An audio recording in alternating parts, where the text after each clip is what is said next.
దుష్కృతం ధర్మ సంస్థాపనార్థాయ సంభవామి యుగే యుగే. అందరికీ నమస్కారం. శ్రీ శ్రీ శ్రీ ఆచార్య ప్రబోధానంద యోగేశ్వర్లు వారికి జగద్గురువైనటువంటి శ్రీకృష్ణ భగవంతునికి నమస్కరించుకుని ఈరోజు త్రైత సిద్ధాంత భగవద్గీతను తెలుసుకుంటే మరి ఏది తెలుసుకోనవసరం లేదు.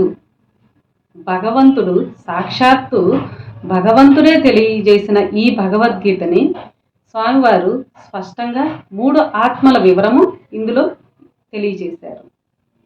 ఈరోజు అక్షర పరబ్రహ్మ యోగము అనే అధ్యాయంలో 26వ శ్లోకం గురించి తెలుసుకుందాం.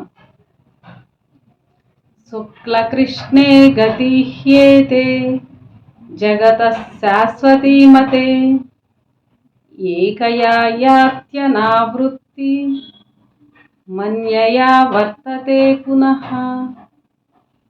ఈ శ్లోకము జీవాత్మ గురించి తెలియచేశారు. భావము: జగతిలో శుక్ల కృష్ణ గతులు శాశ్వతముగా కలవు. ఒకదాని వలన వృత్తి, మరొక దాని వలన అనావృత్తి కలుగుచున్నవి. వివరము: ప్రపంచంలో పక్షములు మారకుండా శాశ్వతముగా ఉండునట్లు ఏర్పరచబడి ఉన్నది. పక్షములు మారకుండా శాశ్వతంగా ఉండునట్లు ఏర్పరచబడి ఉన్నది.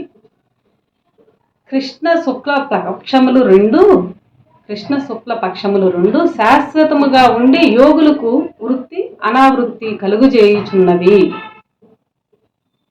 ఈ విషయమును యోగులకు తప్ప సాధారణ వ్యక్తులకు లెక్కించకూడదని మరొక మారు జ్ఞప్తి చేయుచున్నాము అని స్వామివారు ఇందులో సాక్షాత్తు భగవంతుడైన శ్రీకృష్ణుడు వారే తెలియజేస్తున్నారు.